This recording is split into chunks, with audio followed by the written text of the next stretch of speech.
Hey, so before we get into the video, I want to make a note here at the beginning to say that it seems like the Trump administration has changed what city they're going to send federal troops to. I would show you the video, but I can't find it. But I have an article saying Pam Bondi has said they are a progressive city and they don't want the president's help. That's on them. Chicago should be begging Donald Trump for help to keep Chicago safe, yet they aren't. So we're going to a city who wants us there. Just keep that in mind while you watch the video. So Donald Trump just declared war on Chicago, and he did it in the most Donald Trump way possible. And the first source I'm going to use for this, of course, because Donald Trump posted his threat in the form of a meme, we're going to know your meme. So Donald Trump posted an image depicting him as a character from the movie Apocalypse Now, which I haven't seen, so bear with me. There is a quote on the post. It says, "I love the smell of deportations in the morning. Chicago about to find out why it's called the Department of War," with 3 helicopters.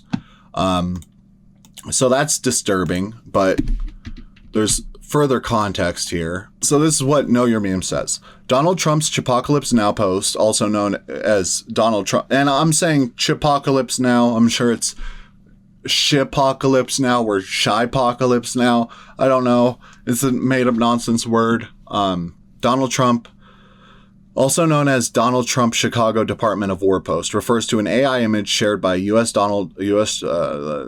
image is styled after the 1979 war film Apocalypse Now, featuring Trump squatting, mimicking the character Lieutenant Bill Kilgore in a fiery scene with helicopters flying over Chicago and flames raging behind him.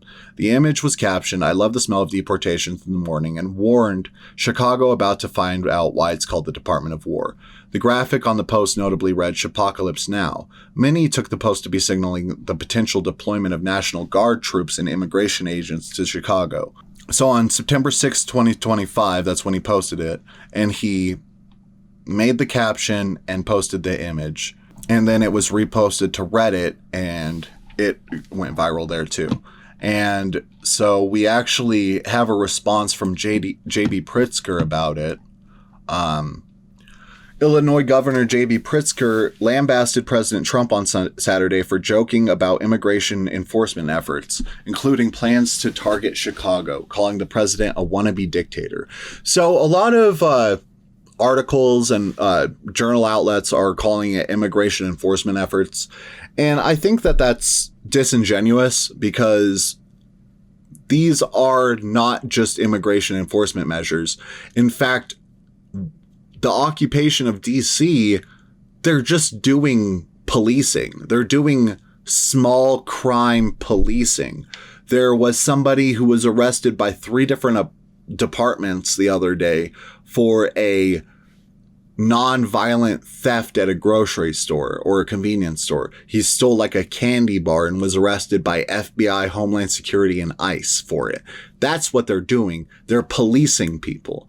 So I would say, if I was a journalist writing this, I would say national policing efforts. I would say authoritarian power grab efforts, stuff like that. I wouldn't be saying that it's honestly, if you're going to say the immigrant thing, say mass deportation efforts, because that's what they want to do. These aren't just normal fucking enforcing immigration. It's breaking the law to deport as many people as physically possible in a short amount of time. I mean, we have Donald Trump himself on video. I had it last week saying that there's no time to give all these people a fucking a trial, and that they're just gonna, whatever his lawyer tells him he can do. So the comment came just a day after he signed an executive order to rebrand the Defense Department to the Department of War. Chicago Mayor Brandon Johnson railed against the post on a Saturday social media post, stating it was beneath the honor of our nation. But the reality is he wants to occupy our city and break our Constitution, Johnson wrote on X. We must defend our democracy from this authoritarianism by protecting each other and protecting Chicago from Donald Trump. Now, another thing I'm just going to sort of mention offhandedly here is I saw Joe Scarborough saying that Pritzker needed to override the mayor and allow Trump into Chicago. So Morning Joe Scarborough, just as an aside, is a huge piece of shit. I don't know why he's recognized as a Democrat leaning.